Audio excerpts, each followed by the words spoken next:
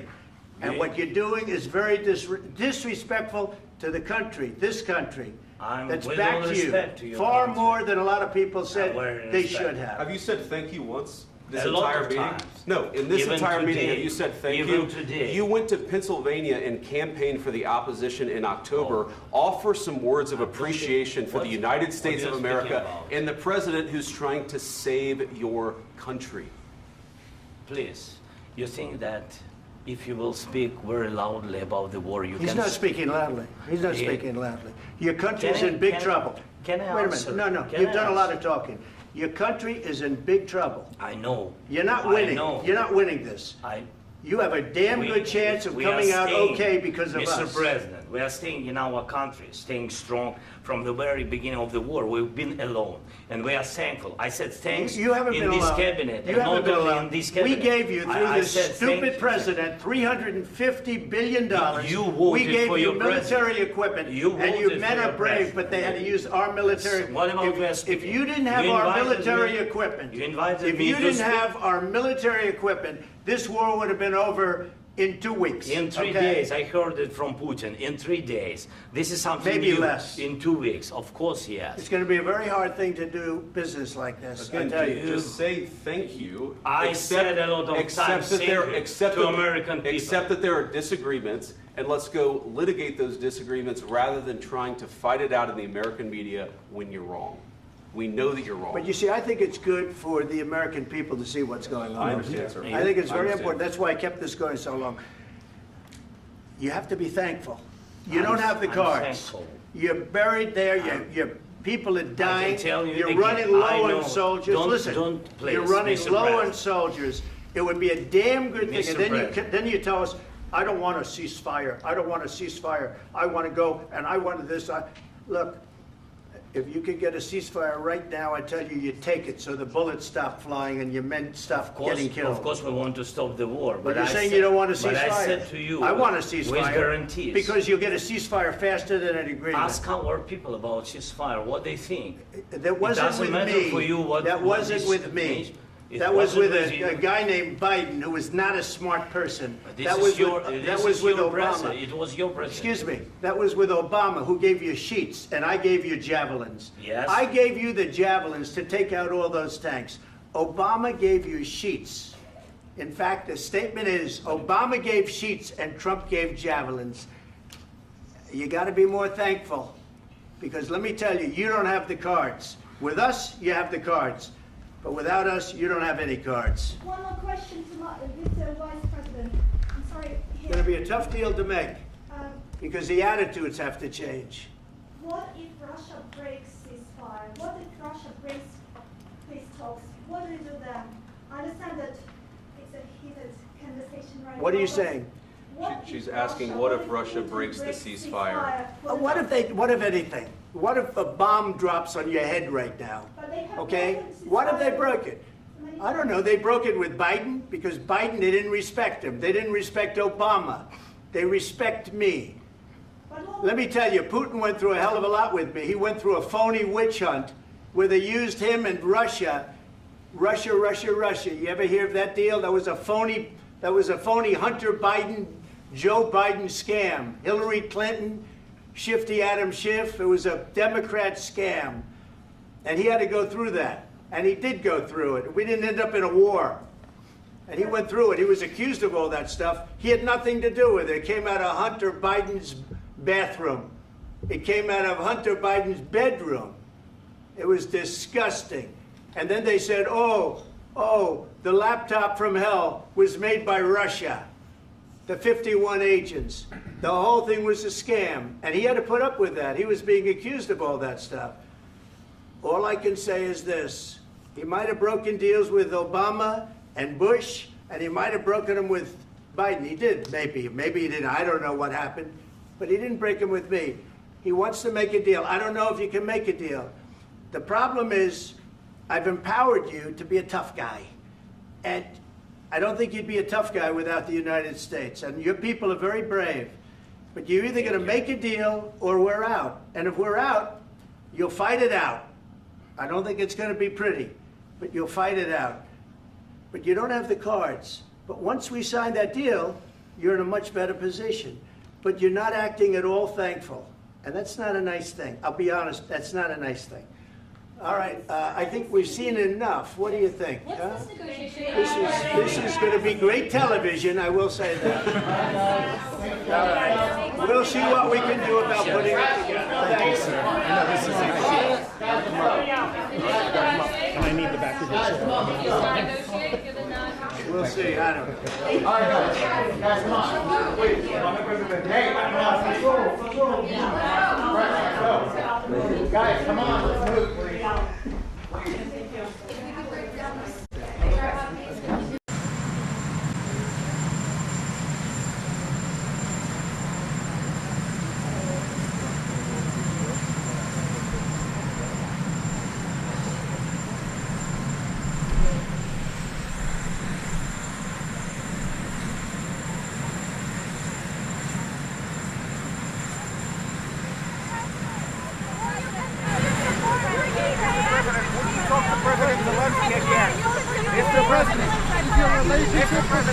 So thank you very much. So I just want to say we're going down to Florida. We have a big event tomorrow night, a big MAGA event, Make America Great Again.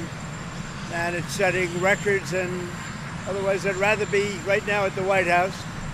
But we're doing the big event tomorrow night.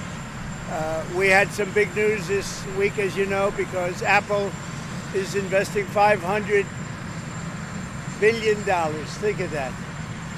And that's going to be a lot. It's going to be a tremendous investment. I guess the biggest investment anybody's ever made in the country at one time.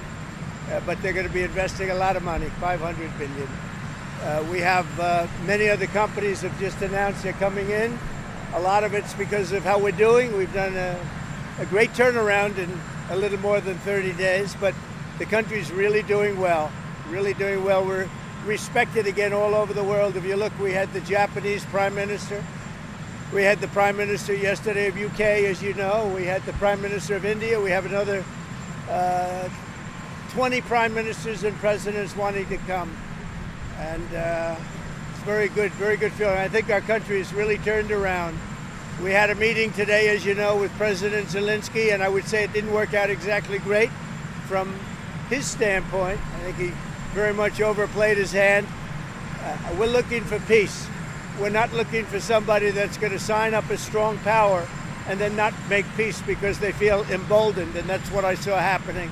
I'm looking for peace. We're not looking to go into a 10-year war and play games. We want peace. And it was just my impression that if we do that, if we sign up, he's looking for something that I'm not looking for. He's looking to go on and fight. We're looking to end the death. 2,000 people died this week, soldiers, more than that, but 2,000 approximately people died this week. Young Ukrainians and Russians. And somebody would say, why do you care about Ukraine and Russian soldiers? I care about them. I care about everybody. And we're not doing that. Now, if we don't do anything, he's going to have to make peace, but he's dealing with a very weak set of cards. If we sign, he's dealing with a very strong set of cards, and then he doesn't want to make peace. So that's where we are. It's very simple. I'm not looking to get into anything protracted. I want immediate peace. President Putin is going to want to make, and he wants to end it. And you saw what I saw today. This is a man that wants to get us signed up and keep fighting, and we're not doing that, not for this country. So we're setting a lot of records. Economically, we're setting records, and I think every way we're setting records. One of the best is the right track, wrong track. You saw that. We're on the right track for the first time in over 27 years. People are impressed with that. The other thing is the feeling about our country. The feeling is great. It's up 48% on feeling on business. And that's the record we've never had. There's never been a record where we've ever gone up that much in such a short period of time. So we're doing really well. And I guess some of you are coming with us. And if you are, I hope you're going to have a good flight. What? He's got to say, I want to make peace. He doesn't have to stand there and say about Putin this, Putin that, all negative things. He's got to say, I want to make peace. I don't want to fight a war any longer. His people are dying. He doesn't have the cards, just so you understand it, okay? I could tell you. Mr. President, did you tell Zelenskyy to leave the White House? I don't have to tell you that. Go ahead. I think you know the answer to that. Mr. President, would you ever... Wait. Do you trust Putin or Zelenskyy more? Look, I don't trust or distrust anybody. I just want to get a deal done. And if the deal happens, good. But you can't embolden somebody that does not have the cards, and all of a sudden that person says, oh, well, now I can keep fighting. We're not going to keep fighting. You're going to get the war done or let them go and see what happens. Let them fight it out. President, do you want President Zelenskyy gone? I want anybody that's going to make peace. If he's capable of making peace, which he may or may not be, but I want somebody that's going to make peace. Again, He doesn't have the cards. When we sign up, he's got all of the cards. That doesn't mean he can fight. He's got to stop the fighting, stop the death. He's losing hundreds of thousands of soldiers. It's time to stop the death. How long do you think it will take for Zelenskyy to want peace and be invited back to the White House? Well, he says he wants it now. He wants to come back right now, but I can't do that. Immediate ceasefire? Do you want immediate ceasefire, Mr. President? They should have an immediate ceasefire. That was the other thing. He didn't want to do about ceasefire. A ceasefire could take place immediately. A contract, if you want to end the war, you sign up an agreement. That's going to take a period of time. It takes time. I want it to end immediately. And I think if you had a ceasefire, it would be a ceasefire, a real one, that would end it. But he doesn't want to do that, that's fine. Do it better. I want it to end immediately. I want a ceasefire now. He says, oh, I don't want a ceasefire. Well, all of a sudden, he's a big shot because he has the U.S. on his side.